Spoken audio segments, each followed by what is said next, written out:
All right, Des. Why is everyone sleeping on you for this one? I get it. You know, it's been a rocky 12, 18 months, so that's okay. Yeah. The reports from Sam are that you've been crushing workouts. This has been one of the best training blocks you put together in recent years. Is that true? It's gone well. I mean, I feel really smooth, and the efforts per pace make sense again. So I'm excited, and I don't know that I've been crushing anything. I don't know what it all means, but it's like if the results match the training, it should be solid. Yeah.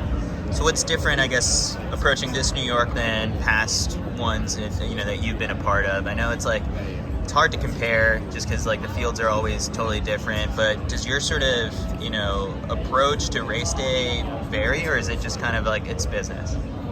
I mean, I'll talk to Coach when he gets in and kind of figure it out, but the field's super good. I think always competing is going to be the big goal, and that changes by the field every year, but it's working the course, it's maximizing your fitness, and then competing over the last 6 to 10 miles. So it's kind of, I guess from that angle, it's business as usual. Yeah, obviously a lot of hype around her making her debut. I mean, but anything can happen in a marathon. What do you think of her running this race, and sort of what kind of X factor is that? Just someone who comes in with the cross country, the medals, and all that stuff, for the first time, and really could be someone to shake things up. Yeah, I think it's exciting for the sport, right? You could have a new total superstar out here, and we're obviously going to have a new champion with Perez out, so that's fun. It's going to be fun to see what she can do, but it's always debuts are crazy. You just never know what's going to happen. So it's worth watching for that reason alone. It'll be fun to kind of see part of that, if not all of it, during the race. But yeah, I think her story is more about what is ahead, because she's going to put down a mark, and I think she's just going to get better from there. Yeah. So it'll be interesting to see where she finds the leg. With this race being, when you describe it as crazy, what is the craziest part? Where does this race get typically the craziest? Is it, I don't know, First Ave, Willis Avenue Bridge at 20? The thing that's fun is there's so many places to make things happen. Every bridge is a place to make things happen. There's no pacers, so it's not let's tuck in and follow. There's challenges out there that you can use or you can have to respond to. It doesn't have to be hey, let's set the speedometer and just hold it for a really long time. It can be I'm going to run a wild mile here just because I feel like it. I hope it stings. Maybe not now, but maybe in 7 miles. And there's just a lot of opportunities to do that on the course. You've led this race in the past, and gone to the front. What does that feel like, I guess, for the people who don't have that capability to do it? I mean, it's super fun. It's also a little bit suicidal of a day.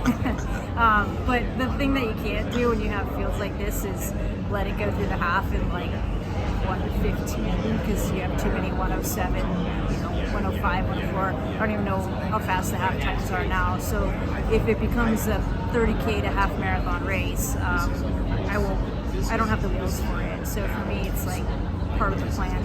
Just stretch it out and make it a marathon.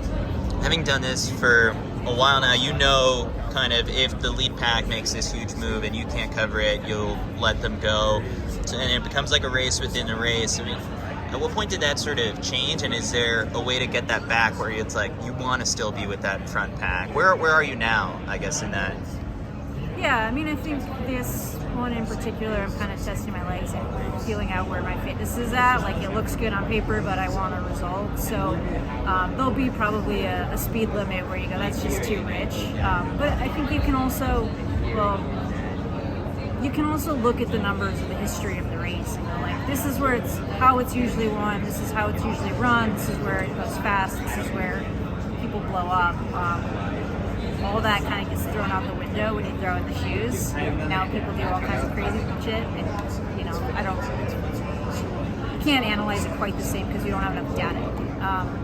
But eventually we will be able to. So for me, it's it's kind of do what you've always done. Know your kind of max speed, what your fitness is, what you can maximize, and then run within that.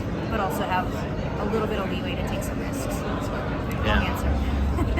I've gotten a couple PR emails about your shoes. What's special about these?